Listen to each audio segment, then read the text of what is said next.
Seigneur, merci pour ta parole et ton esprit à l'œuvre, pour ta gloire et pour l'édification de ton peuple. J'ai réfléchi encore, bon, il n'y a pas que sur ces interventions que j'ai réfléchi, j'ai réfléchi sur toutes les interventions. Ce que la sœur Louise a dit dimanche dernier, premièrement en disant comment se fait-il que bien qu'on lutte, c'est comme si on tombe, on arrive quand même à tomber toujours dans les mêmes choses. Et j'ai répondu que c'est ça le mystère de l'iniquité. Et je voulais ajouter que la chose se passe ainsi, parfois parce que l'œuvre de Dieu n'est pas encore complètement calée. Il faut que nous soyons complètement délivrés. Et tant qu'il y a des aspects cachés en nous et qui ne sont pas encore touchés pour que nous soyons pleinement dans la victoire, donc nous revenons, effectivement, nous tombons toujours, il nous arrive de retomber dans les mêmes choses, quoi, en fait. Et deuxièmement, c'est pour nous inciter à la vigilance. Comme je vous ai dit, en apparence, quand tout va bien, on a tous tendance à baisser les bras. Il n'y a pas d'exception à cela. Et Dieu, pour nous rappeler toujours notre fragilité. C'est pour ça que le roi David a dit, je me tiens toujours en garde contre mon iniquité. Le roi David est arrivé à connaître sa faiblesse. Et il veille, effectivement, pour que l'ennemi ne le ramène pas toujours dans les mêmes choses. Donc, c'est pour cela. Et l'autre intervention, en apparence, il semble qu'on ne voit rien comme péché dans la vie de Daniel et dans la vie de certains hommes de Dieu. Comme Samuel, par exemple. Quand vous regardez dans la vie de Samuel, on ne voit pas. Samuel a apostrophé même son peuple qui n'a rien trouvé en lui. Ça ne veut pas dire que ces hommes sont parfaits. Comme j'ai commencé à répondre, c'est parce que parfois, Dieu veut relever un aspect particulier de son témoignage dans la vie de quelqu'un. Et c'est vrai que quand on regarde, par exemple, dans la vie de Samuel, on voit que c'est particulier en ce sens que sa naissance a été bien préparée spirituellement. Il voit bien préparé spirituellement. Il est venu dans le cadre de la volonté parfaite de Dieu. Et effectivement, il a été équipé pour faire son œuvre. Mais cependant, quand on regarde, on voit que sa vie est loin d'être parfaite, puisqu'il s'est trompé quand il s'agissait de oindre le roi. Quand il a vu Eliab, qui était costaud, grand, il a dit, sans doute, voilà. Bon. Donc, voilà. Ce n'est pas parce que leur vie est parfaite, c'est que le témoignage que Dieu veut rendre particulièrement est mis en œuvre au travers de l'œuvre que Dieu a accomplie en profondeur dans leur cœur. Et c'est vrai que quand on regarde la vie de Daniel, c'est un peu comme ça. Tu vois, on ne voit pas la vie de Daniel avant le commencement. Daniel a posé une œuvre qui a permis à Dieu d'accomplir vraiment une œuvre extraordinaire. Et à partir de là, effectivement, on voit comme si l'œuvre de Dieu était accomplie. Vous voyez, quand vous regardez la vie d'Abraham, après son obéissance parfaite sur le mont Moria, on voit que sa vie a été un long fleuve tranquille, quoi. Si on prenait simplement la vie d'Abraham, après l'offrande de son fils sur l'autel, à la demande de Dieu, on aurait l'impression que la vie d'Abraham n'a pas de péché, alors que nous savons que... Donc c'est parfois le Seigneur zoome effectivement sur un aspect particulier qu'il veut mettre en œuvre et parfois ne laisse de côté tous ces aspects négatifs. Il n'en demeure pas moins. C'est comme la vie d'Élie. Si Élie n'était pas dépressif, tout le monde veut être comme Élie. Voilà ce que Élie a fait. On dit c'est un homme hors pair jusqu'à ce qu'il soit dépressif et qu'on voit que finalement il était un homme de la même nature que nous. S'il n'y avait pas cet épisode-là, personne n'aurait pu penser que cet homme avait un quelconque défaut. Voilà, je suis revenu là-dessus pour essayer de clarifier les choses.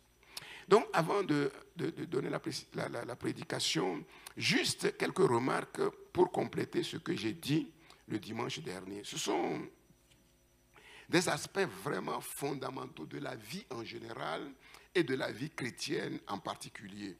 Si ces choses vraiment ne s'enracinent pas en nous, nous allons flotter toute notre vie, nous allons tourner en rond dans les mêmes choses et nous serons en dialogue de sourds avec le Seigneur. Voilà. Le frère Michel a dit que nous ne devons pas rechercher la souffrance. Et j'ai répondu un peu, je vais revenir là-dessus. Nous, est-ce qu'il faut rechercher la souffrance? Est-ce qu'il faut aimer la souffrance? Moi, je dis oui. Je dis oui. Et c'est là le problème. C'est là le problème. Je dis oui. Et on va voir pourquoi. Bien sûr, il y a souffrance et souffrance. Il y a souffrance et souffrance. Vous voyez? On va le lire, 1 Pierre chapitre 4. 1 Pierre chapitre 4, verset 12. 1 Pierre chapitre 4, verset 12. Je lis.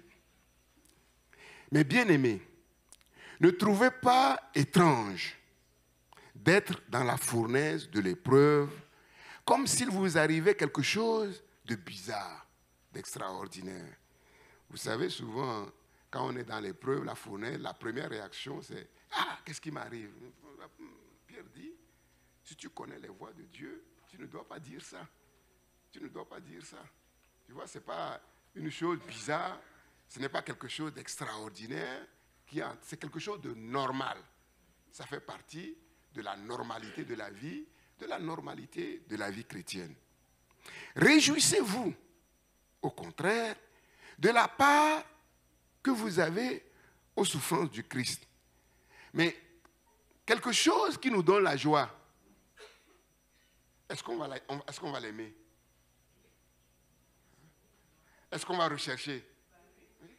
Mais sinon, tu ne seras pas dans la joie. Puisque la Bible dit que cela est de nature à procurer de la joie en vous. Réjouissez-vous au contraire de la part que vous avez aux souffrances du Christ, afin que vous soyez aussi dans la joie et dans l'allégresse lorsque sa gloire apparaîtra. Donc, ce n'est pas une joie seulement pour le temps présent, mais c'est une joie pour le temps futur. Et vous connaissez quelque chose qui vous fait plaisir, qui vous donne la joie dans le temps présent et qui vous donne la joie dans le temps à venir. La bonne nourriture que tu peux manger là, ça va te donner la joie maintenant, mais ça ne te donnera pas la joie dans le ciel. Jamais. Jamais. Et pourtant, tu aimes ça.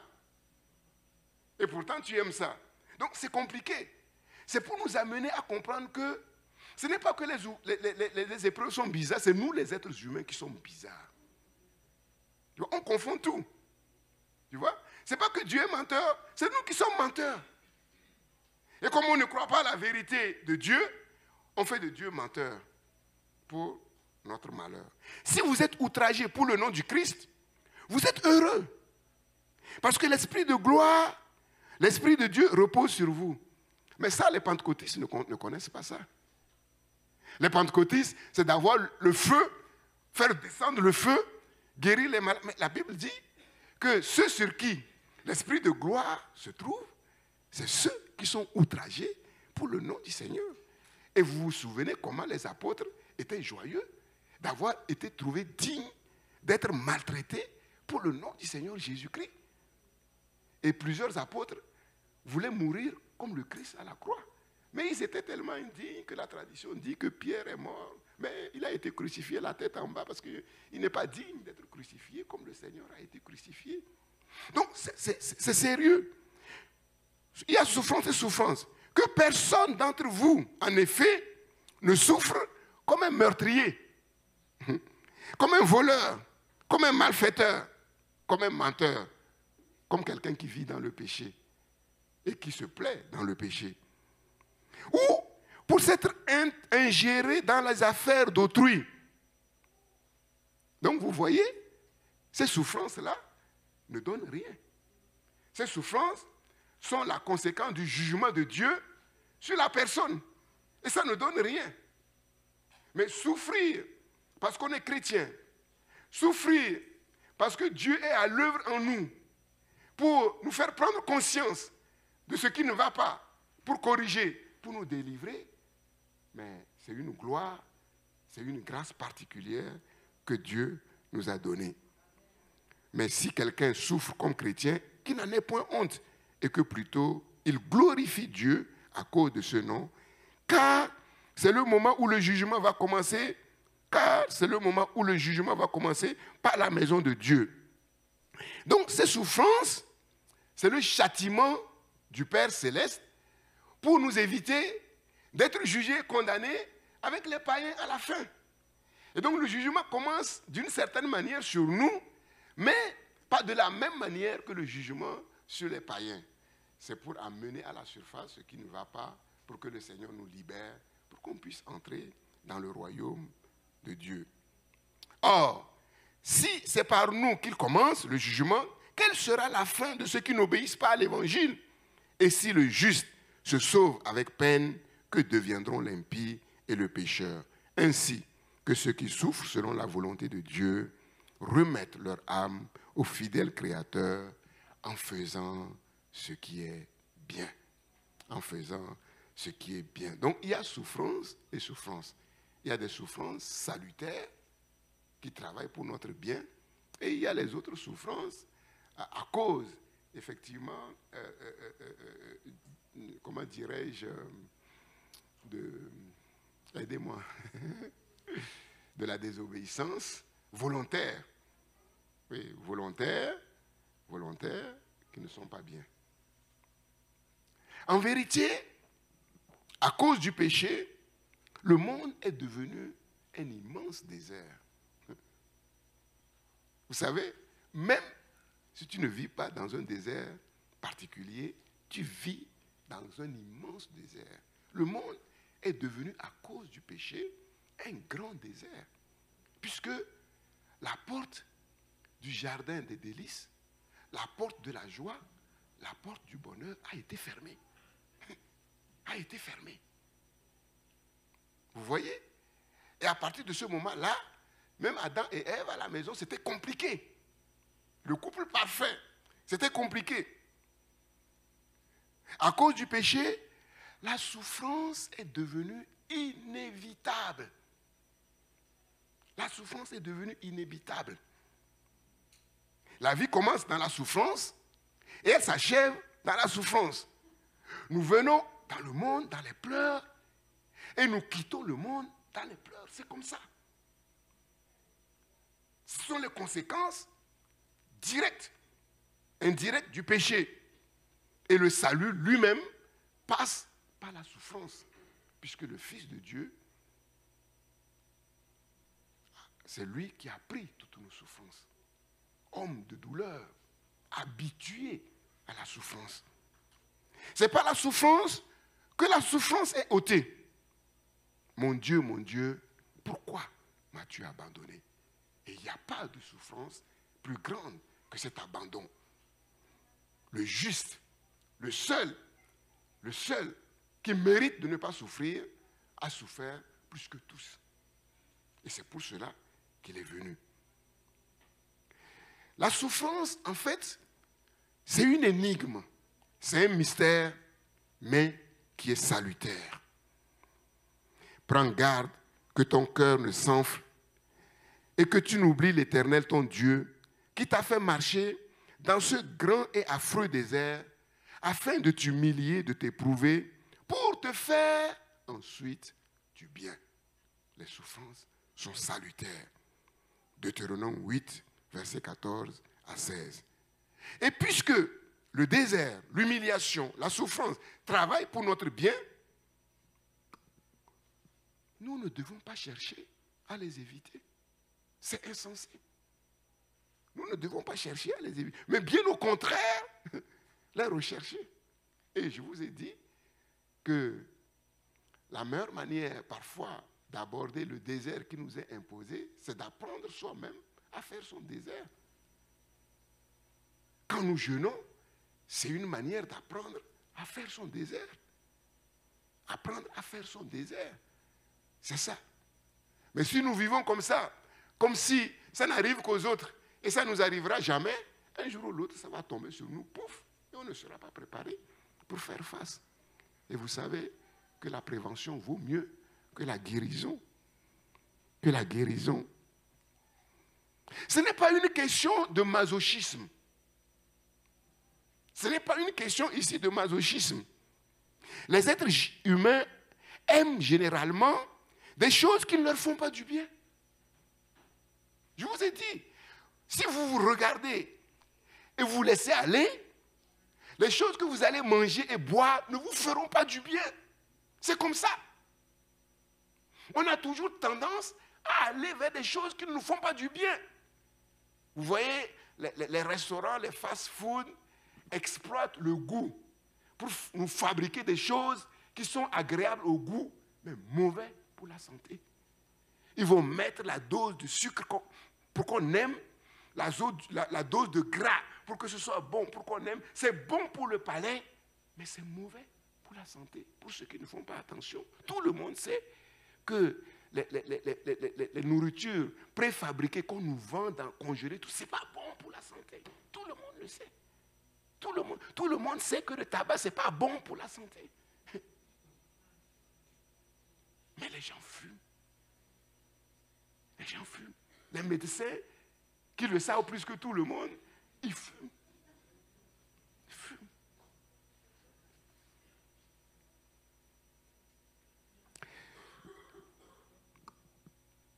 Les êtres humains préfèrent un mal pour un bien. C'est ça qui est paradoxal. Quand on leur dit d'apprendre à aimer les choses qui leur font du bien, ils trouvent ça bizarre, anormal.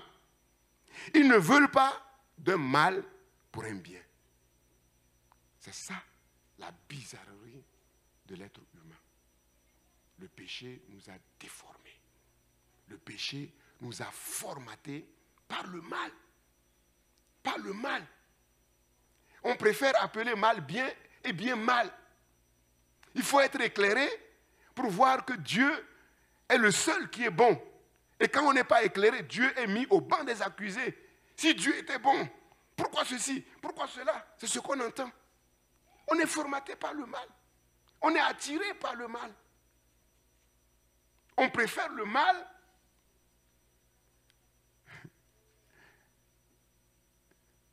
On préfère le bien, quelque chose qui nous est agréable, mais qui conduit au mal, plutôt que quelque chose qui n'est pas agréable, mais qui conduit au bien.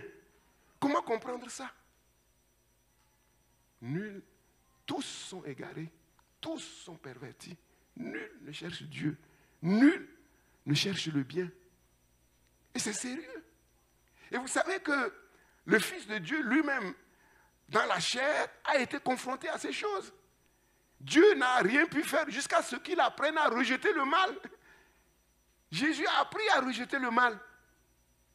Même s'il n'avait pas de péché.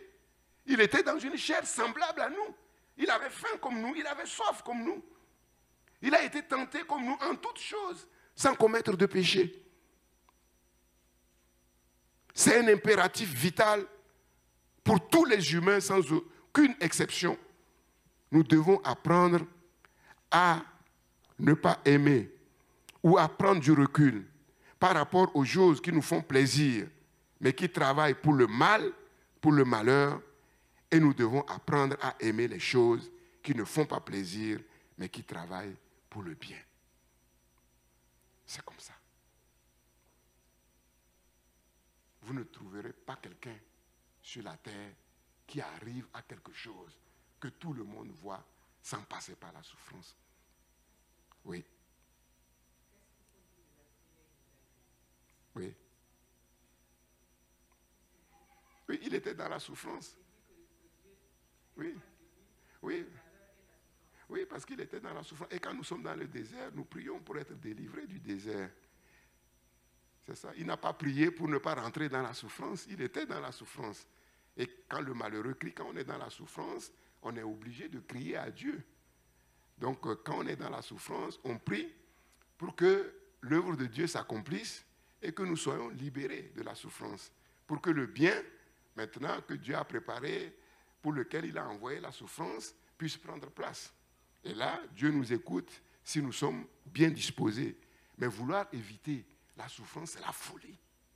Je vous ai dit, malheureusement, les jeunes filles qui veulent se marier pour être heureux parce qu'elles ont trop souffert, le mariage déjà a des problèmes avant qu'il ne commence. A des problèmes avant qu'il ne commence.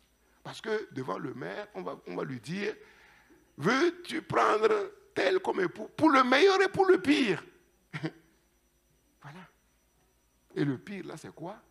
C'est que dans le foyer, il y aura des souffrances, il y aura des incompréhensions, il y aura des vents, il y aura des tempêtes. Il ne faut pas se leurrer. Si tu te lèves, le mariage va bien ouvrir tes yeux. Si tu les fermes là, le mariage va bien ouvrir tes yeux. Mais il vaut mieux qu'ils soient bien ouverts pour ne pas être surpris désagréablement quand tu seras dans le mariage. C'est comme ça. C'est comme ça. Nous devons apprendre à aimer les choses qui ne nous font pas plaisir, mais qui travaillent pour notre bien. Et votre pasteur qui vous parle, ceux qui connaissent le ministère dès le début, savent par quelle souffrance on est passé. Et nous-mêmes, on s'est imposé des souffrances. Je vous ai dit, il y avait des années où je jeûnais les 2/3 de l'année. 2/3 de l'année, j'étais en jeûne. Voilà, bon, il y a des avantages, c'est que je ne suis pas gros, c'est déjà bien. Physiquement, il y a des avantages. Et je ne peux pas être gros, c'est fini. Tu vois? J'ai été malade à mourir. Opération à cœur ouvert, 10 heures d'opération. On a été éprouvé de tout ça. Est-ce que vous me voyez malheureux? Non. Est-ce que vous me voyez malheureux? Je peux être dans le feu, mais personne ne saura que je suis dans le feu. Personne ne saura que je suis dans le feu. Donc la parole de Dieu, c'est la vérité. Nos tristesses ne viennent pas de ce que nous souffrons pour le nom du Seigneur, non. Nos tristesses viennent de ce qu'on refuse de se soumettre à la volonté du Seigneur. Et on résiste à Dieu. On résiste à Dieu. La pire. Qu'est-ce que l'apôtre Paul dit dans 1 Corinthiens 9? Je traite durement mon corps. Voilà. J'ai enseigné là-dessus. Je vous ai dit, le corps, il est capricieux. Plus encore quand on prend de l'âge. Vous voyez? Il y a des choses que je vous dis, vous ne les comprenez pas, mais vous allez les comprendre, mais pour beaucoup, ce sera trop tard. Parce que moi, je vous prépare pour la vie présente et pour la vieillesse. La vieillesse, ce n'est pas bon quand on n'est pas bien préparé.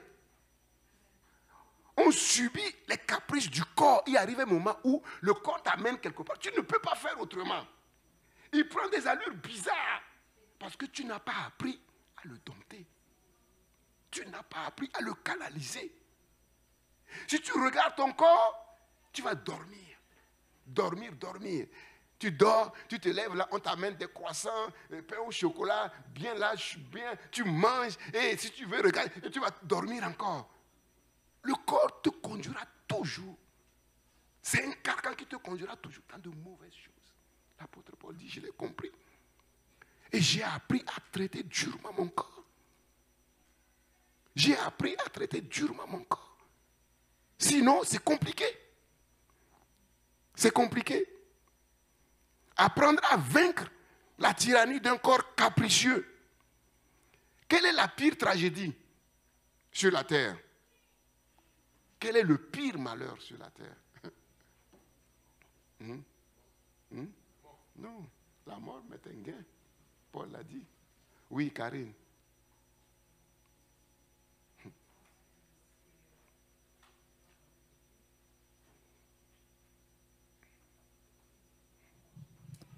Peut-être que c'est rater le but pour lequel Dieu nous a créés.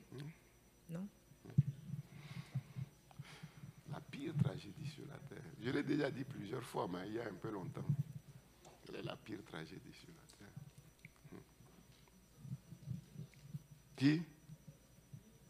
Hortense? C'est de marcher en dehors de la parole de Dieu? Non. C'est trop vague et général. Yasmine? Non. Oui, Nubia?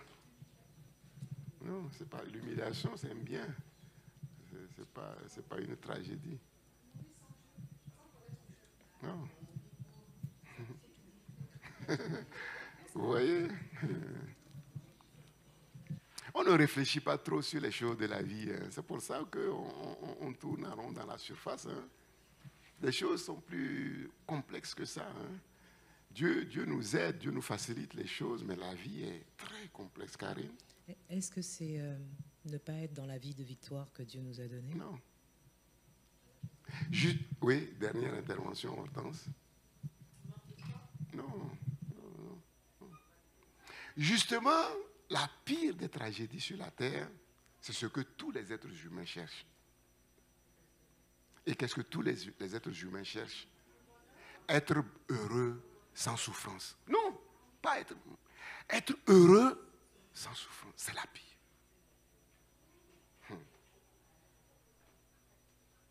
Être heureux sans souffrance, c'est la pire. Nebuchadnezzar vivait tranquille dans sa maison, heureux dans son palais, jusqu'à ce que son arrogance et son ego surdimensionné fassent de lui un monstre. Et lui encore, ce n'est pas le pire. Ce n'est pas le pire. Il y avait un homme riche qui était vêtu de pourpre et de fin lin et qui chaque jour menait une joyeuse et brillante vie. Heureux. Rien ne lui arrivait jusqu'à ce que la mort le terrasse, comme c'est le cas de tous. Et c'est là qu'il se rend compte, enfin,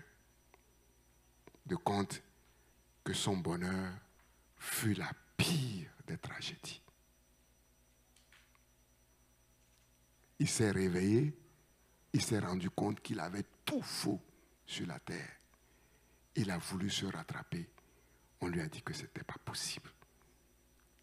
Il a voulu que Dieu donne la chance à ses frères de se rattraper et ne pas suivre, et ne pas marcher dans la voie qu'il a tracée, parce que tout le monde pensait que c'était le meilleur. On lui a dit, là aussi, c'est impossible. Impossible. Mais quelqu'un va dire, mais comment se fait-il que finalement, Dieu sachant que c'est la pire des tragédies, il ne lui a pas donné sa chance. Mais en fait, il a eu une double chance. Comment Dieu agit pour nous éviter cette pire tragédie? De deux manières. Comment?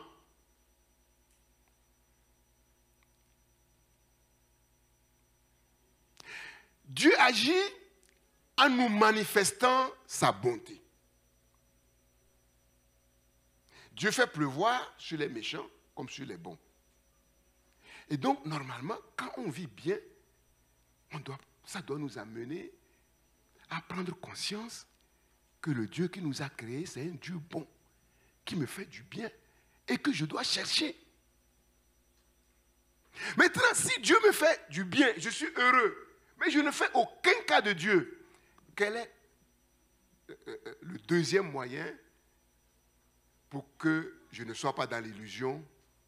C'est le châtiment. C'est le jugement. C'est ce que Paul dit. C'est le jugement. Mais lui, l'homme riche, il a vu la bonté de Dieu au-delà de toute mesure.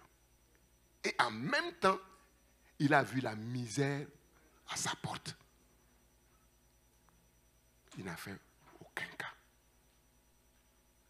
Aucun cas de Lazare. À qui il va demander des services. Vous voyez, et je vous ai dit que on meurt comme on a vécu. Sur la terre, il avait le pouvoir de gouverner. Fais ça, fais ça. Tout le monde obéissait au doigt et à l'œil. Lui, il est en enfer. Lazare est en haut. Lui, il est en bas, Lazare est en haut. Et il croit que Lazare est toujours dans la situation de subalterne, là où on va l'envoyer, il dit, envoie Lazare. Non, non, non, c'est pas comme ça. Lazare, il est plus grand que toi. Et Lazare, il est plus grand que toi. Vous voyez, son cœur n'a pas changé. Et quand Abraham lui dit que c'est pas comme, il dit non, père Abraham. Il continue à dire non. Ah, tu es en train de cramer l'humilité, il n'y a pas. Il n'a pas appris l'humilité. On meurt comme on a vécu. C'est pour ça. Ces choses-là, c'est pour nous sortir de notre mauvais caractère. Je vous ai dit, quand on n'est pas en situation, on croit qu'on est meilleur que les autres. Tu sais très bien que dans ton caractère, il y a des choses que Dieu a faites, il y a encore des choses qui restent. Tu le sais très bien. Tu sais que tu n'es pas parfaite. Tu sais que tu n'es pas parfait. Je sais que je ne suis pas parfait. Au lieu de regarder aux autres, je regarde à moi-même d'abord. D'abord. Si Israël n'avait pas souffert de la tragédie de l'esclavage en Égypte pendant 400 ans, personne n'aurait suivi Moïse pour sortir de l'Égypte. Personne. Personne. Déjà, même malgré la souffrance, c'était compliqué.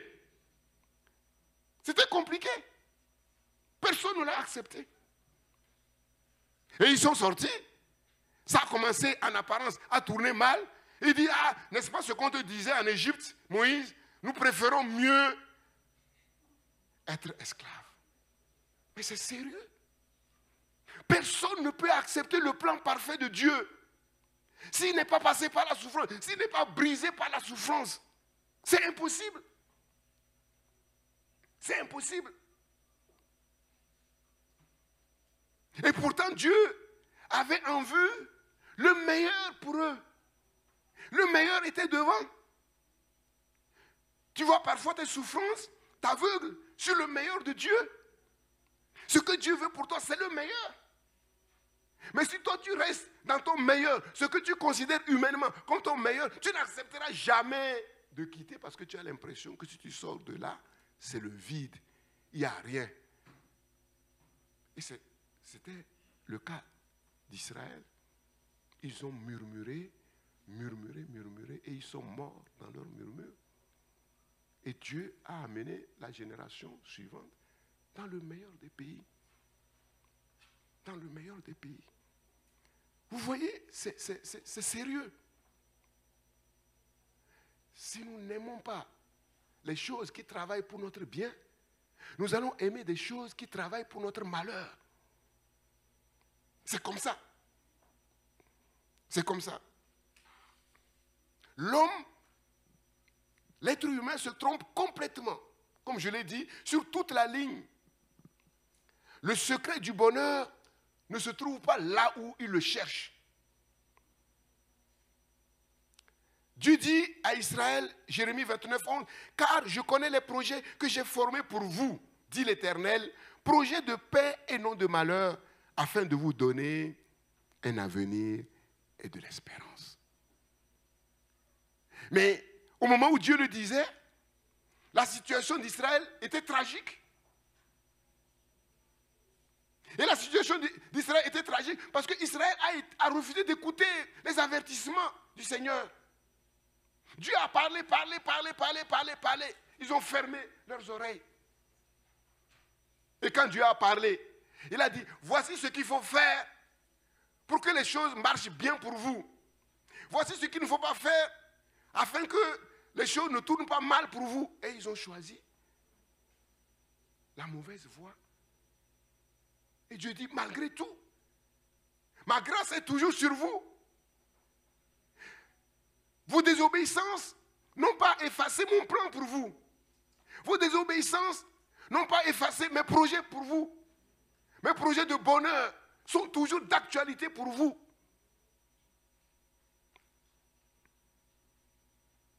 Jean va formuler ce vœu à l'attention de Gaius, son bien-aimé, en disant, bien-aimé, je souhaite que tu prospères à tous égards et sois en bonne santé, qu'on prospère l'état de ton âme. 3 Jean 2.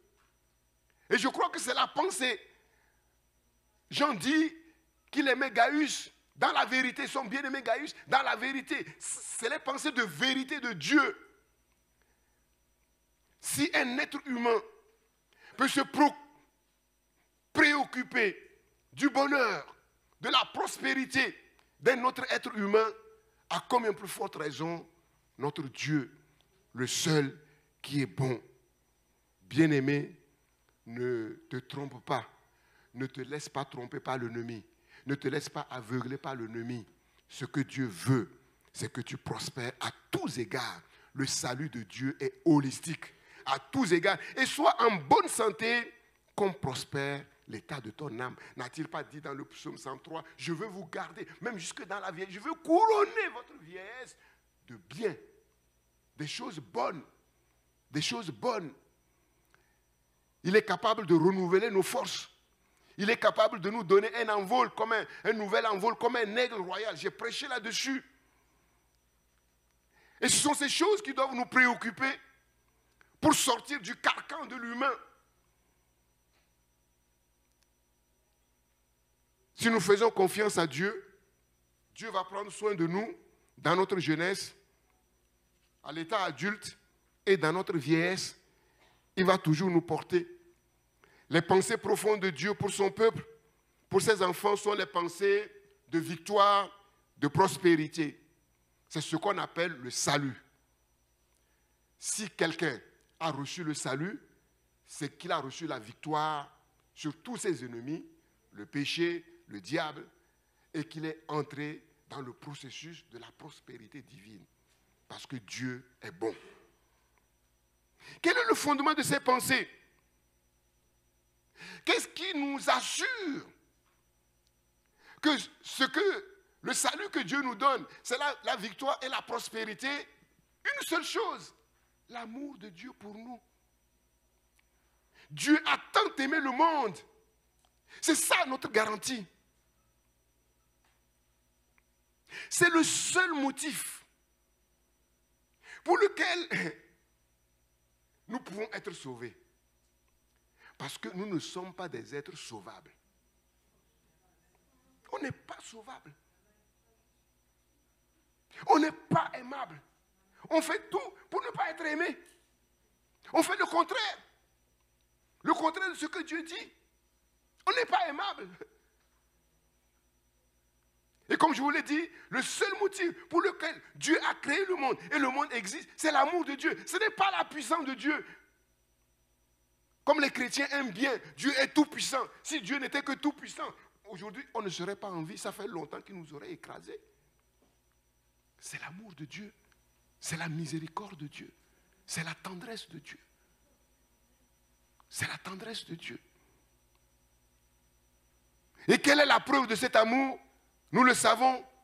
C'est le Fils de Dieu. C'est le Christ et son œuvre à la croix. Car Dieu a tant aimé le monde et il n'a pas croisé les bras devant la misère de l'humanité, même si ce n'est pas notre propre faute. Mais il a donné son Fils unique afin que quiconque croit en lui ne périsse point, mais qu'il ait la vie éternelle, le Fils de Dieu.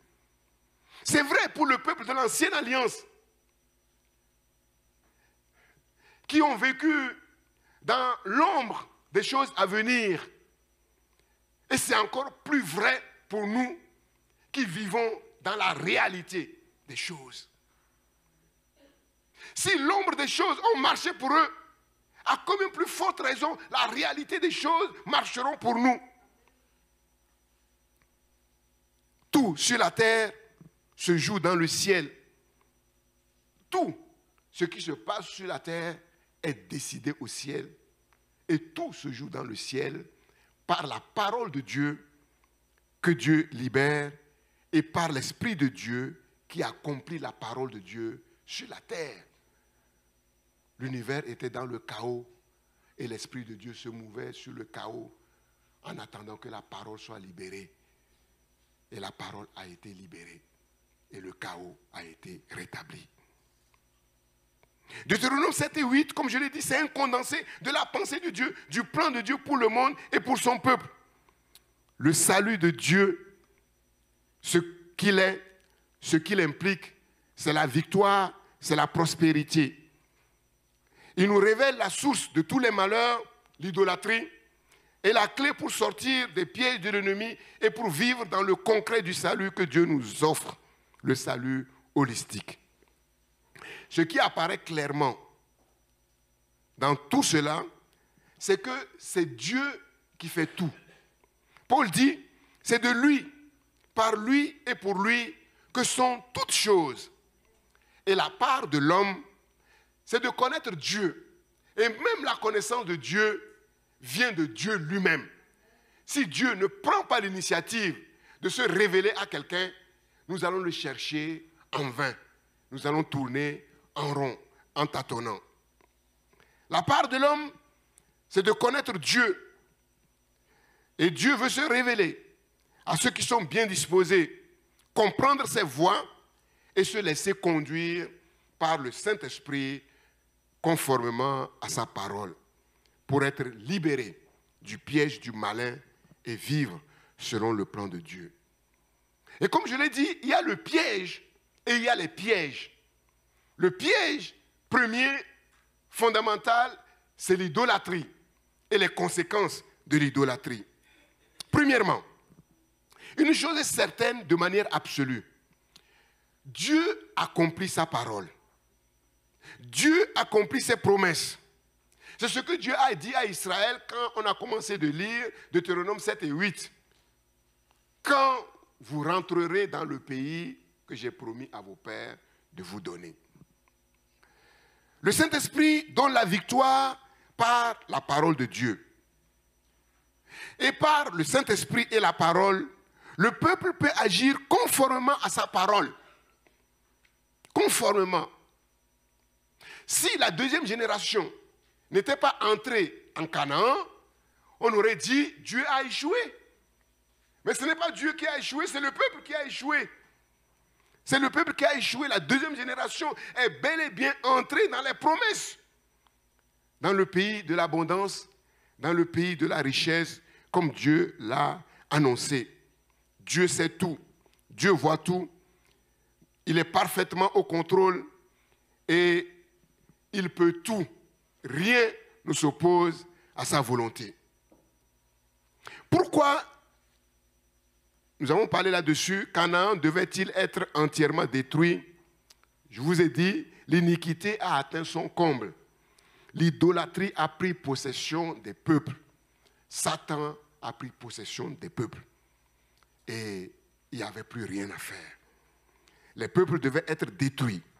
Leurs idoles brisées, abattues, brûlées. Deuxièmement, nous l'avons vu, quelle est la différence entre Israël et les autres peuples? Le privilège du peuple de Dieu, c'est son identité déclarée par Dieu lui-même. Le peuple de Dieu doit connaître qui il est en vérité, doit connaître sa vraie identité qui est cachée en Dieu. Notre identité ne vient pas de ce que nous voyons, mais notre identité vient de la déclaration de Dieu. Il n'y a que lui qui sait de quoi nous sommes faits. Il n'y a que lui qui sait ce qu'il est capable de faire dans nos vies tordues. Personne d'autre. Personne d'autre. C'est la déclaration de Dieu. Si tu veux savoir qui tu es en vérité, mais tu regardes ton comportement, tu regardes la manière dont tu parles, tu ne le sauras jamais. Jamais. Qu'est-ce que l'homme? Pour que tu prennes soin de lui, pour que tu prennes garde à lui. Même les anges même ne savent pas ce que c'est que l'être humain. Parce que quand on voit l'être humain, comment il se comporte sur la terre, on a du mal à croire qu'il est créé à l'image de Dieu, selon la ressemblance de Dieu, tant le péché l'a défiguré. Ce n'est pas parce que une pièce d'argent, une pièce de 10 € jetée dans les ordures, couverte, complètement couverte par les saletés. De telle manière que quand tu le vois, tu vois simplement une pièce ronde. Mais quant à savoir ce que c'est, tu ne peux pas. Parce qu'elle est couverte de saleté. Mais ce n'est pas parce que cette pièce de 10 € est couverte de saleté qu'elle n'est pas une pièce de 10 €. Pour savoir si elle est une pièce de 10 €, il faut la laver. Et quand elle est lavée, on voit que c'est une pièce de 10 euros. Et c'est ce que Jésus est venu faire pour nous laver, pour nous purifier, pour faire resplendir cette image qui a été ternie par le péché. Nous tous qui contemplons comme au moyen d'un miroir la gloire de l'Éternel, nous sommes transfigurés en la même image de gloire en gloire par le Seigneur, l'Esprit.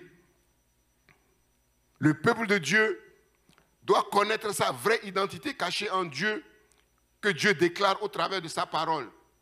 Et Dieu dit que Israël est un peuple saint, mis à part, séparé de tout et de tous, pour être au service de Dieu. Un peuple saint, à l'image de Dieu, selon ce qu'il est écrit, vous serez saints, car je suis saint. 1 Pierre 1, 16. Si nous disons, ou si la parole de Dieu dit que nous sommes les enfants de Dieu, du Père Céleste, il doit avoir quelque chose en nous qui ressemble à notre Père. Et c'est ce que Pierre dit ici. Et c'est la promesse que Dieu nous a faite. Puisque moi je suis saint, je vais travailler à ce que vous aussi, vous soyez saints. Que quand les gens vous voient, ils voient que vous êtes des humains, mais dans ces humains, il y a quelque chose de divin. Et nous portons sa gloire dans des vases de terre pour que ce trésor, dans les vases de terre, pour que sa gloire lui soit attribuée à lui seul. Le mystère de l'élection. L'Éternel, ton Dieu, t'a choisi pour que tu sois un peuple qui lui appartienne entre tous les peuples qui sont sur la face de la terre. Pour quelle raison Israël a-t-il été élu? Le Seigneur dit clairement, ce n'est pas parce que vous êtes plus forts, ce n'est pas parce que vous êtes plus nombreux, ce n'est pas parce que vous êtes plus riches, plus grands, plus sages. Non, au contraire, vous êtes le moindre de tous les peuples. Vous êtes le moindre de tous les peuples. Le mystère de l'élection de Dieu. Et pour quelle raison Israël a-t-il été choisi? Simplement parce que Dieu l'a aimé. Tout simplement. C'est ça. Le seul motif, c'est parce que Dieu a aimé ses pères. Et après ses pères, Dieu a aimé leur descendance. Pour quelle raison tu es élu? C'est parce que Dieu t'aime. Dieu t'aime. C'est tout. Et l'amour de Dieu, ce n'est pas comme ton amour, ce n'est pas comme mon amour. L'amour de Dieu est inconditionnel. Il ne dépend pas de ce que tu fais. Il ne dépend pas de ce que tu es en vérité. Et c'est ça le mystère incompréhensible. Donc notre seul refuge, c'est l'amour de Dieu pour nos vies. Ce n'est pas parce que nous faisons ceci. Ce n'est pas parce que nous faisons cela. Si nous entrons sur ce terrain-là, nous avons tout faux. Nous avons tout faux. Oui.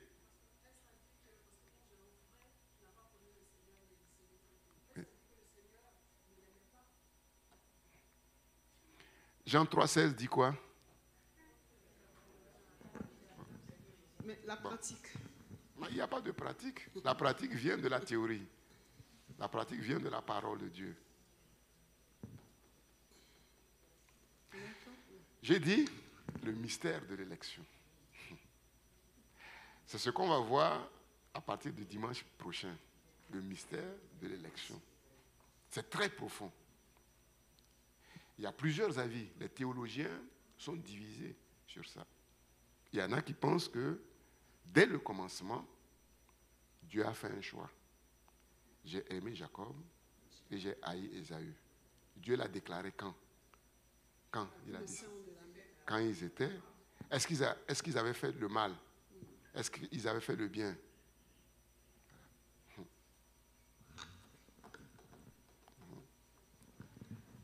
Maintenant, quand on a dit ça, parce que les gens vont dire, les mauvaises langues vont dire, ah oui, mais pourquoi Dieu finalement va déresponsabiliser les gens puisqu'il a fixé? Il dit, mais toi, qui es-tu? Là, on rentre sur un terrain là. Toi, qui es-tu? Tu vois? Pour contester avec le Dieu de vérité. Que l'homme soit, au contraire, trouvé menteur et que Dieu soit vrai. Tu vois? Maintenant, quand on regarde la vie de ces deux-là, est-ce que comment ils ont vécu? C'est Dieu qui a voulu qu'ils vivent ça. Est-ce que c'est Dieu qui voulait que Ésaü rejette le droit d'aînesse, méprise le droit d'aînesse? Voilà. Donc Dieu sait tout à l'avance. Le film de notre vie, de notre naissance jusqu'à la fin de notre vie, Dieu a tout vu. Je vous ai dit, certains croient que c'est depuis le jour où Dieu les a sauvés que Dieu... Non, depuis le sein maternel, la grâce de Dieu était déjà sur nous. Était déjà sur nous. Vous voyez? Oui, vas-y Christopher. En fait, moi je trouve que la question elle est assez complexe. Oui, c'est très complexe. Parce que à partir de quel moment est-ce que Dieu choisit telle personne ou comme la Bible a dit, qui nous a tous aimés. Oui. Et donc, à partir de quel moment telle personne trouve grâce et est élue et telle personne n'a pas cette grâce-là pour être élue. Et je pense que ça rejoint un peu la question de la sœur. Parce que dans l'Apocalypse, il dit que les 12 fils des 12 tribus d'Israël ont été élus. Et le reste de la terre. Et le reste du monde. Donc, la question, elle est assez complexe. Et moi, je suis un peu, je vais dire, perdu, mitigé. Voilà. Bon, la question est complexe parce que nous, on est limité. Tu vois, on est très limité dans notre compréhension. Ce qu'on appelle la justice de Dieu, on ne sait pas ce que c'est que la justice de Dieu. Hein? On ne sait pas. Parfois, elle est déclarative. Ce que Dieu a déclaré pur, toi, un homme, tu ne peux pas le regretter. On va dire, non, mais la justice de Dieu, ce n'est pas la déclaration. Mais Dieu ne se trompe pas. C'est un Dieu de vérité. Tu vois, Dieu ne se trompe pas, c'est un Dieu de vérité. On va en parler à partir du dimanche prochain. Je ne veux pas trop empiéter sur ce sujet, mais déjà, on voit que c'est dès le sein maternel que l'élection a été faite entre Ésaü et Jacob. Voilà. Et les enfants se battaient dans le sein maternel. Vous voyez, la vie est très complexe. Hein? Vous voyez, dès le sein maternel, ils se bagarraient. Dès le sein maternel, Jacob voulait supplanter son... Mais c'est inimaginable. Vous imaginez? Tu vois, on voit les enfants, quand ils sont là, on croit qu'ils ne comprennent rien. Mais tu te trompes, ils comprennent mieux que toi. Qui est tordu par tes faux raisonnements. Je vous ai dit, notre problème en tant qu'adultes, c'est que nous avons de faux raisonnements, fondés sur notre histoire, nos expériences, qui annulent complètement la parole de Dieu. Ce sont des forteresses. Mais lui, les petits-enfants, ils n'ont pas ces forteresses-là. C'est dans le sein maternel. Et Dieu a vu que le petit, il n'était pour rien. Déjà, on peut voir qu'il soit le deuxième. Il n'était pour rien. Mais qu'il dit, ah non, moi je veux être le premier, et qu'il commence à se battre. Et après, on a vu comment toute la vie de Jacob, ça a été la lutte. Hein? Ça a été la lutte. Pourquoi? Pour chercher la bénédiction de Dieu. Pour chercher la bénédiction de Dieu. Et l'autre, il s'en fichait. Complètement. Il était fort. C'était l'homme des champs. Il chassait le gibier. Tout marchait pour lui. La preuve, c'est que quand son frère revenait, il a dit, non, mais cette richesse-là, moi, j'en ai pas besoin. Moi, je suis très riche. Donc, il ne faisait aucun cas. Et Hébreu dit qu'il a agi comme un profane. Il a agi comme un profane. Que la grâce de Dieu ne soit pas vaine. Que la grâce de Dieu... Et c'est là où c'est plus complexe. Est-ce que Dieu ne peut pas faire en sorte que la grâce de Dieu ne soit pas vaine dans la vie de quelqu'un? Oui. Et c'est là où c'est complexe. C'est pour ça que même les grands théologiens sont partagés. Il y en a qui disent, je crois si je ne me trompe pas, comme Spurgeon, quand je prêche l'évangile, il prêche aux élus. Les autres, ils s'en fichent. Ils prêchent seulement aux élus parce qu'ils savent que ce sont les élus qui vont écouter. C'est eux qui vont... Les autres, ils s'en fichent, comme ils seront comme Ésaü. Donc c'est pour ça, faisons attention.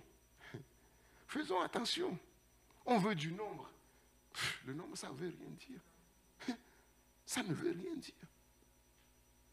Donc les choses sont plus complexes que cela. Maintenant, concrètement, qu'est-ce que Jacob a fait pour être riche? Mais lui, il n'a rien fait. Il n'a rien fait. Il n'a rien fait. Donc il se réjouit simplement de savoir que finalement il a gagné. Et donc il se confie entièrement à Dieu pour continuer de gagner. Mais c'est ce qu'il n'a pas fait. Et ça lui a valu des tracas. Il a cru que c'est parce qu'il se bagarrait avec son frère là, qui essayait de t'attraper le talon, que ça a marché. Il a continué à se bagarrer, jusqu'à ce que finalement ils soient obligés d'être...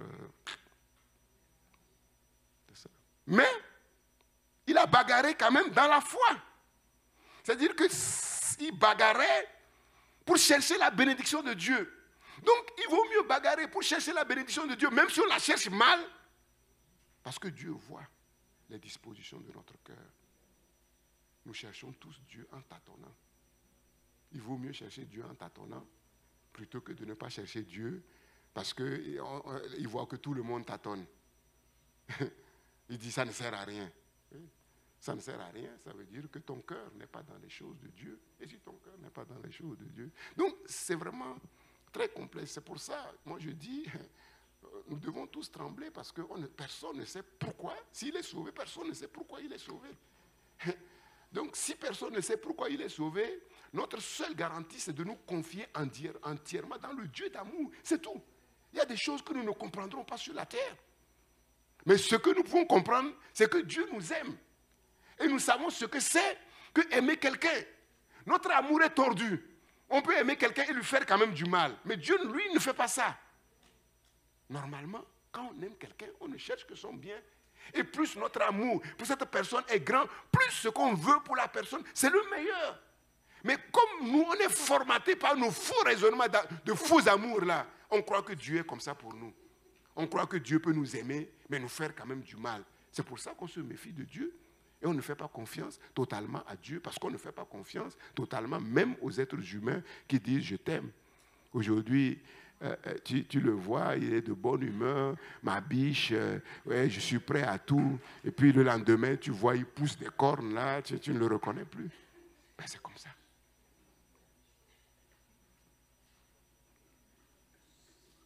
Notre seule garantie, c'est de nous jeter dans les... Moi, je dis, Seigneur, tu peux faire de moi ce que tu veux. Tu peux prendre un gourdin, même écraser ma tête. Tu peux me déchiqueter. Tu peux me couper en deux, mais fais-le dans tes bras d'amour. Fais-le dans tes bras d'amour. Dans tes bras d'amour, fais tout ce que tu veux pour moi. Il n'y a pas ni problème. Pas ni problème. Mais jamais que je ne tombe dans les mains de quelqu'un. Jamais que je ne tombe dans les mains de quelqu'un d'extérieur. Non. C'est ça.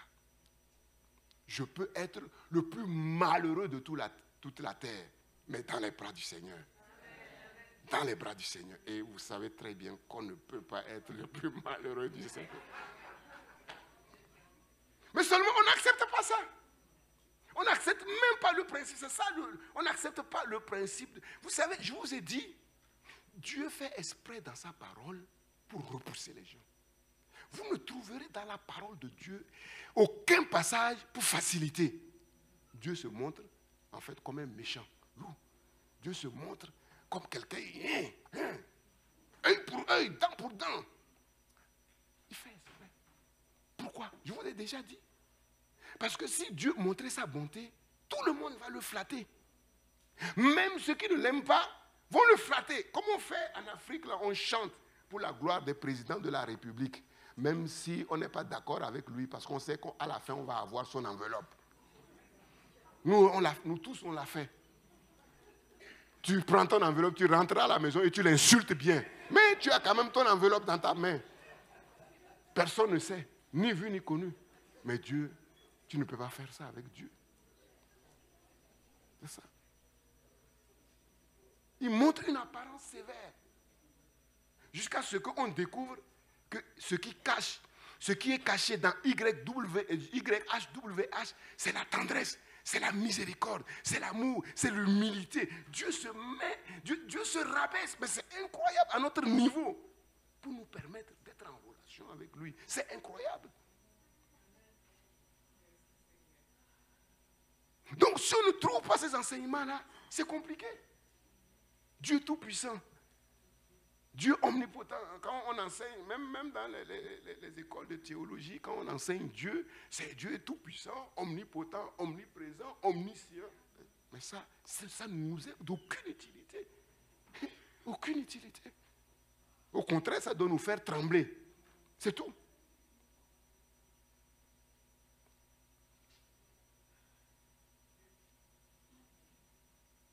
C'est parce que l'Éternel nous aime. Pourquoi l'Éternel nous aime? Personne ne sait, on ne sait pas. Mais ce qui est sûr, c'est qu'il nous aime et qu'il ne peut pas mentir. Et que c'est le seul à nous aimer vraiment. À nous aimer vraiment. Et Dieu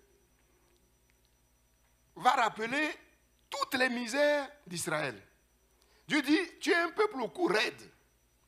Et tout de suite, dans Deutéronome 9, Dieu va retracer toutes les rébellions d'Israël. Et c'est là où on dit, mais c'est incroyable. Donc, quand on lit ça, quelque part, ça rebute, mais en même temps, ça nous rassure. Si Dieu a pu aimer Israël tel qu'il est, ben, moi, je suis tranquille. C'est ça, il faut savoir bien lire la parole de Dieu. Lisons, et Deutéronome 9. Écoute Israël, tu vas aujourd'hui passer le Jourdain pour te rendre maître des nations plus grandes et plus puissantes que toi, de villes grandes et fortifiées jusqu'au ciel, d'un peuple grand et de haute taille, les enfants d'Anak, que tu connais et dont tu as entendu dire, qui pourra tenir contre les enfants d'Anak? Donc les géants qui se lèvent contre toi, ils vont être terrassés. Les géants qui veulent terrasser tes affaires, c'est leurs affaires qui seront gâtées. Donc toi, reste tranquille, fais confiance à ton Dieu. Sache aujourd'hui que l'Éternel, ton Dieu, marchera lui-même devant toi comme un feu dévorant. Dévorant pour tes ennemis. C'est lui qui les détruira, qui les humiliera devant toi. Donc vous voyez, la souffrance, c'est pour tout le monde. Ceux qui connaissent Dieu, ceux qui ne connaissent pas Dieu. Mais ceux qui ne connaissent pas Dieu, ils souffrent mais pour le malheur. Mais nous qui connaissons Dieu, nous souffrons pour le bonheur. Ils sont humiliés pour leur malheur, mais nous sommes humiliés pour notre bien. Et tu les chasseras, tu les feras périr promptement, comme l'Éternel te l'a dit. Lorsque l'Éternel, ton Dieu, les chassera devant toi, ne dis pas en ton cœur, écoutez bien, c'est à cause de ma justice que l'Éternel me fait entrer en possession de ce pays-là. On se méprend complètement sur la justice de Dieu. C'est ce qu'on va voir dans le thème à venir. Car, Dieu dit, attention, car c'est à cause de la méchanceté de ces nations que l'Éternel les chasse devant toi. Non, ce n'est point à cause de ta justice et de la droiture de ton cœur que tu entres en possession de leur pays. Ce n'est pas à cause de la droiture de ton cœur. Ce n'est pas à cause de la droiture du cœur d'Abraham que Dieu l'a choisi. Abraham n'avait pas un cœur droit. Abraham n'avait pas un cœur intègre. La preuve, quand il a fauté, Dieu dit, attention, je suis le Dieu El Shaddai, marche devant moi et sois intègre. Donc il ne l'était pas. Ce n'est pas à cause de votre droiture. Mais à cause de la méchanceté de ces nations que l'Éternel, ton Dieu, les chasse devant toi. Et c'est pour confirmer la parole de l'Éternel, que l'Éternel, ton Dieu, je me trompe. C'est 5, hein?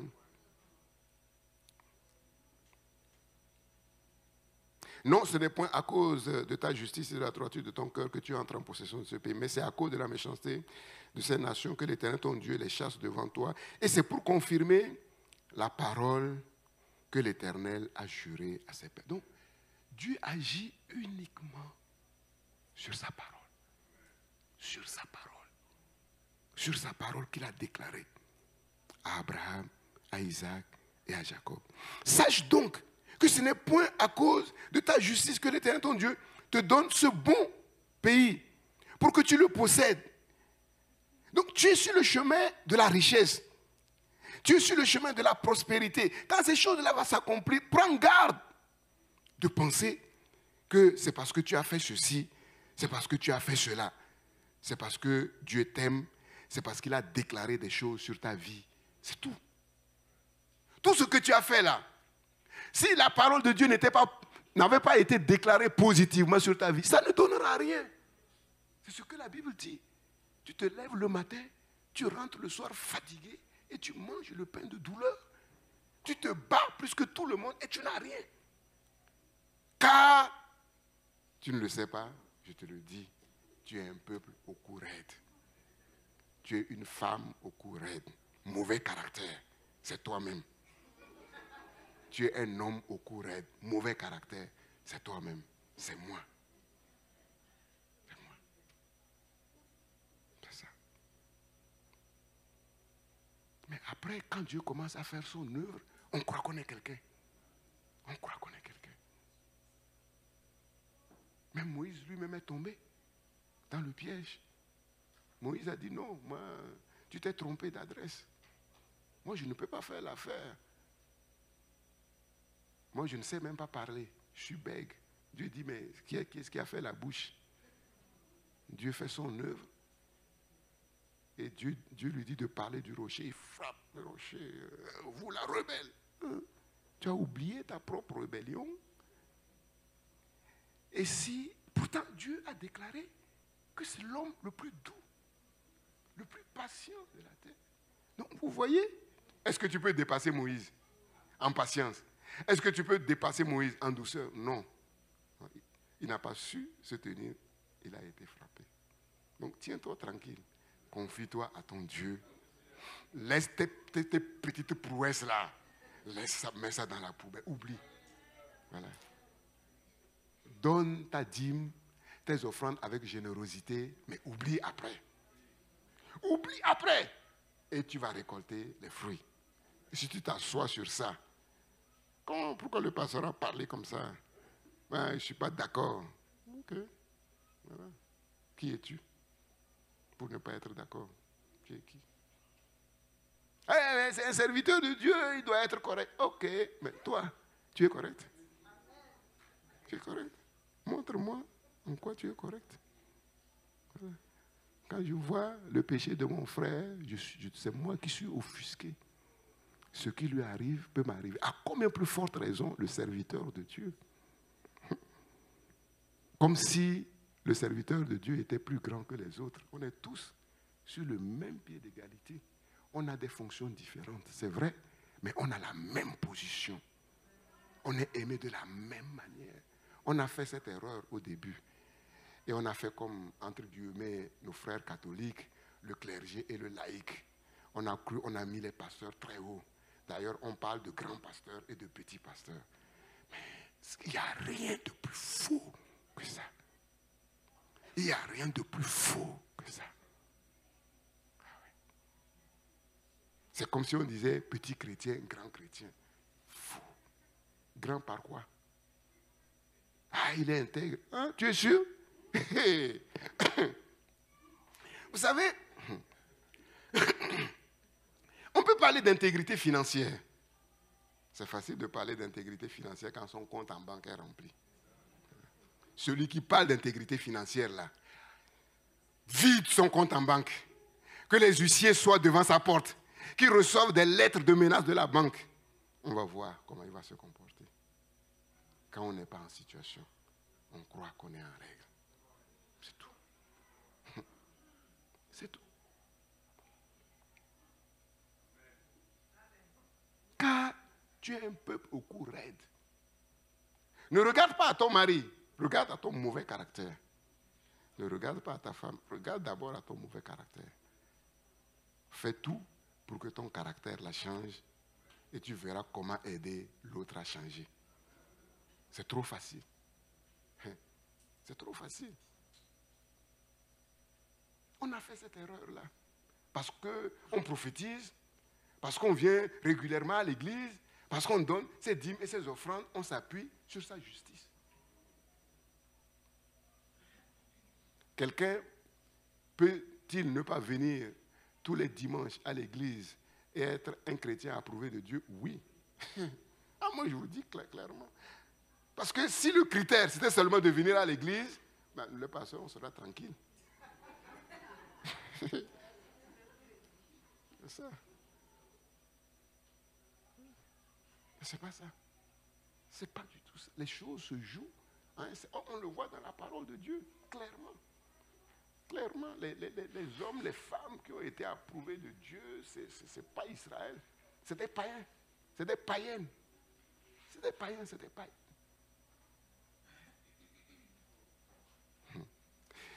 Souviens-toi. N'oublie pas de quelle manière tu as excité la colère de l'Éternel, ton Dieu, dans le désert. Quand ça ne va pas à la maison, comment tu te comportes? Le conjoint parle mal, mais toi, est-ce que tu parles bien? On t'insulte, mais toi, est-ce que tu bénis? Mais sinon, tais-toi. Tais-toi. Depuis le jour où tu es sorti du pays d'Égypte jusqu'à ton arrivée dans ce lieu, vous avez été rebelles contre l'Éternel. À Horeb, vous excitâtes la colère de l'Éternel. Et l'Éternel s'irrita contre vous et eut la pensée de vous détruire. Lorsque je fus monté sur la montagne pour prendre les tables de pierre, les tables de l'alliance que l'Éternel a traitées avec vous, je demeurai sur la montagne 40 jours et 40 nuits. Pourquoi je lis ça? Je lis ça, ce n'est pas seulement pour Israël. Hein? C'est pour te dire que si Dieu regardait à ton comportement, si Dieu regardait à tes paroles, ce n'est pas seulement avant ta conversion, hein? Même depuis ta conversion, aujourd'hui, tu seras déjà rejeté. Tu seras déjà rejeté. Mais si tu ne crois pas à ça, là, tu es menacé d'être rejeté.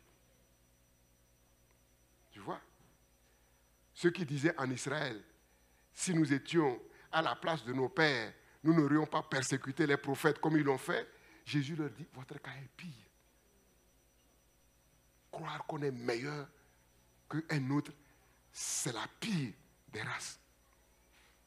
Et l'Éternel me tenant les 2 tables de pierre écrites du doigt de Dieu et contenant toutes les paroles que l'Éternel vous avait dites sur la montagne du milieu du feu, le jour de l'assemblée. Ce fut au bout de 40 jours et des 40 nuits que l'Éternel me donna les 2 tables de pierre, les tables de l'alliance. L'Éternel me dit alors, lève-toi, descends en hâte d'ici, car ton peuple que tu as fait sortir d'Égypte s'est corrompu. Ils se sont promptement écartés de la voie que je leur avais prescrite. Ils se sont fait une image de métal fondu. Et vous savez que la décision de les envoyer en exil, c'est là que ça s'est passé. Et l'Éternel me dit, je vois que ce peuple est un peuple au cou raide. Laisse-moi les détruire et effacer leur nom du dessus des cieux. Et je ferai de toi une nation plus puissante et plus nombreuse que ce peuple. Je retournai et je descendis de la montagne tout en feu, les 2 tables de l'alliance dans mes 2 mains. Je regardai et voici, vous aviez péché contre l'Éternel votre Dieu. Vous vous étiez fait un veau de métal fondu.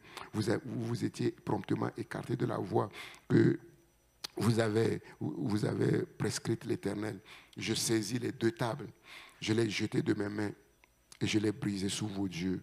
Je me prosternai devant l'Éternel, comme auparavant 40 jours et 40 nuits sans manger de pain et sans boire d'eau à cause de tous les péchés que vous aviez commis en faisant ce qui est mal aux yeux de l'Éternel pour l'irriter.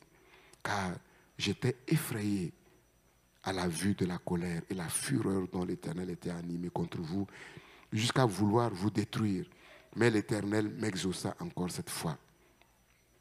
L'Éternel était aussi très irrité contre Aaron, qu'il voulait faire périr, et pour qui j'intercédais encore ce temps-là. Je pris le veau que vous aviez fait, ce produit de votre péché, je le brûlais au feu, je le broyais jusqu'à ce qu'il soit réduit en poudre, et je jetai cette poudre dans le torrent qui descend de la montagne. À Tabéra, à Massa, à Kiprot, à Tava, vous excitâtes la colère de l'Éternel. Et lorsque l'Éternel vous envoya à Kades Barnéa en disant, montez et prenez possession du pays que je vous donne, vous fûtes rebelles à l'ordre de l'Éternel, votre Dieu. Vous n'eûtes point foi en lui et vous n'obéîtes point à sa voix. Verset 24, c'est terrible. Vous avez été rebelles contre l'Éternel depuis que je vous connais. Et c'est là où on comprend que, heureusement, que Dieu est amour. heureusement. Vous voyez, cette description-là, c'est la description de nous tous. Voilà. Heureusement que Dieu est amour. Et que l'amour de Dieu ne dépend pas de ce que nous faisons, ni de ce que nous sommes. Dieu nous aime simplement parce qu'il nous aime. Un point trait. Dieu nous aime simplement parce qu'il nous aime. Parce que si Dieu devait considérer la vie de tout un chacun ici, depuis notre conversion jusqu'à ce jour, nos comportements, notre caractère, nos paroles, nos pensées, personne aujourd'hui ne sera dans sa maison. Personne. Et moi le premier. L'apôtre Paul a dit que c'est lui le premier. J'ai dit, il a exagéré, c'est parce que je n'étais pas encore né. Voilà. Ouais, aujourd'hui, les pentecôtistes se battent pour être premiers en puissance. Les apôtres se battaient pour être premiers en rien. Néant. Je me prosternais devant l'Éternel. Je me prosternais 40 jours et 40 nuits. Parce que l'Éternel avait dit qu'il voulait vous détruire. Je priais l'Éternel et je dis, Seigneur éternel, ne détruis pas ton peuple, ton héritage, que tu as racheté dans ta grandeur, que tu as fait sortir par ta main puissante. Souviens-toi de tes serviteurs, Abraham, Isaac et Jacob. Ne regarde point à l'opiniâtreté de son peuple, à sa méchanceté et à son péché, de peur que le pays d'où tu nous as fait sortir ne dise que les voisins qui se moquent de toi, que les parents qui te regardent bizarrement, c'est parce que l'Éternel n'avait pas le pouvoir de les mener dans le pays qu'il leur avait promis. Et c'est parce qu'il les haïssait.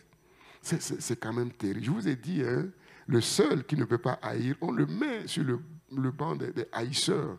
Le seul qui fait le bien, on le met sur le banc des méchants, qu'il a fait sortir pour les faire mourir dans le désert. Non, Dieu ne t'a pas fait sortir pour te faire périr dans le désert, mais pour que tu triomphes dans le désert, pour te faire du bien dans le désert, pour montrer que le désert est entièrement soumis à ton Dieu, à ton Père céleste. Je reviendrai là-dessus. Il y a un seul Dieu à qui obéit le désert. Il y a un seul Dieu. Ils sont pourtant ton peuple et ton héritage. Tu les as choisis. Tu ne peux pas te renier que tu as fait sortir d'Égypte par ta grande puissance et par ton bras étendu. Seigneur, tu ne peux pas te renier. Tu es le Dieu de vérité. Tu es le Dieu d'amour. C'est pour ça qu'il nous conserve sa bonté. Et en même temps, il travaille pour nous libérer de ces choses qui nous tirent vers l'arrière et qui ouvrent les portes à l'ennemi pour nous maltraiter et nous faire croire que Dieu n'est pas aussi bon qu'il le dit, que Dieu ne nous aime pas comme il le dit, qu'au contraire, il nous hait. La preuve, c'est qu'il est indifférent à nos problèmes, il est indifférent à nos souffrances, il est indifférent à nos maladies. Ça fait des années que ça dure. Je crie à lui, mais c'est comme si le ciel était fermé. Le ciel était d'airain. Non, non, non. Dieu ne peut pas fermer le ciel. Dieu ne peut pas fermer le ciel. Ce qu'il a, les projets qu'il a sur ta vie, ce sont les projets, ce sont les pensées qu'il a libérées quand tu n'avais même pas de forme dans le sein maternel. Et Dieu travaille pour que ces pensées de paix, d'espérance et de bonheur soient accomplies. Ceux-là qui se moquent de toi aujourd'hui, qui disent que Dieu n'a pas le pouvoir de te sortir, que Dieu ne t'aime pas, demain, ils viendront se prosterner devant toi et reconnaître que ton Dieu t'a aimé et venir chercher aussi leur portion de bénédiction auprès de toi. Je vais m'arrêter là. Je ne vais pas poursuivre. On va continuer tranquillement ces choses importantes. Seigneur, notre Dieu, que de mystères, que d'énigmes. Dans le monde, sur la vie, sur le salut, sur qui tu es, sur qui nous sommes. L'apparence des choses visibles nous trompe énormément. Tout se joue dans le ciel, sur la base de ta parole, et sur la terre par l'Esprit de Dieu, dont le rôle est d'exécuter ta parole sur la terre, quels que soient les temps, quelles que soient les circonstances. Donne-nous de sortir de nous-mêmes pour entrer dans le spirituel, dans le surnaturel. C'est l'œuvre que tu as accomplie dans nos vies, dans ce grand désert immense qu'est notre monde, et dans nos petits déserts, des difficultés, des contrariétés, des échecs, des souffrances, de l'humiliation. Père, tu es à l'œuvre, Seigneur, et en profondeur, même si nous ne le voyons pas, même si nous ne le sentons pas, tu es à l'œuvre. Et si nous devons être honnêtes ici, nous tous qui sommes là, nous allons voir que sur certains points, tu nous as donné de faire des progrès. Il y a des choses que nous faisions il y a quelque temps que nous ne faisons pas aujourd'hui, Seigneur. Et nous disons, l'œuvre que tu as commencée, Seigneur, continue et achève. Même si nous crions, même si nous pleurons, ne regarde pas nos pleurs, ne regarde pas nos cris. Parce que nous savons qu'un jour, nous allons rire et nos cris de détresse se transformeront en cris de joie. Oui, nos bouches seront remplies de chants d'allégresse. Nos cœurs seront remplis de chants de reconnaissance. Nous dirons, notre Dieu nous a bénis et nous sommes dans la joie. Et les gens qui nous verront et qui verront la couronne de bonté et de miséricorde visiblement, au travers concrètement de tout ce que tu as fait et de tout ce que tu nous as donné, diront, nous voyons aussi que l'Éternel, votre Dieu, vous a béni. Et nous nous réjouissons avec vous, Seigneur. Que personne ne se décourage, mais que tous, nous ayons les yeux focalisés sur celui qui a connu toutes les souffrances du monde, qui a porté toutes les souffrances du monde et qui ne s'est pas laissé terrasser, afin qu'il nous donne sa force pour tenir. Oui, il n'y a aucune épreuve qui nous est survenue qui soit au-dessus de nos forces. Seigneur, tu as tout planifié, tu as tout cadré pour ta gloire et pour notre bien. Parce que nous comprenons la vérité des choses, avant même que le bien que tu as préparé à l'avance n'arrive, nous sommes déjà dans la joie. Nous nous réjouissons par la foi, Seigneur. Parce que tu n'es pas un homme pour mentir, ni le fils d'un homme pour te repentir. Je n'ai pas besoin que les choses arrivent pour être dans la joie. Je suis déjà dans la joie, Seigneur. Je suis déjà dans la paix, Seigneur. Quelle grâce, quelle miséricorde, quel amour, quelle justice. Seigneur,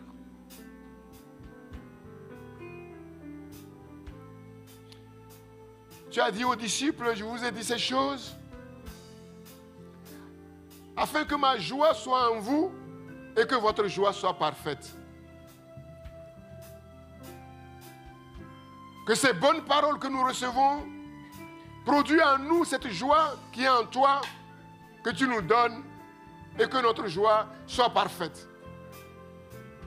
Et si nous pouvons être dans la joie quand rien ne va, à combien plus forte raison cette joie sera immense quand tout ira bien, Seigneur, débordante.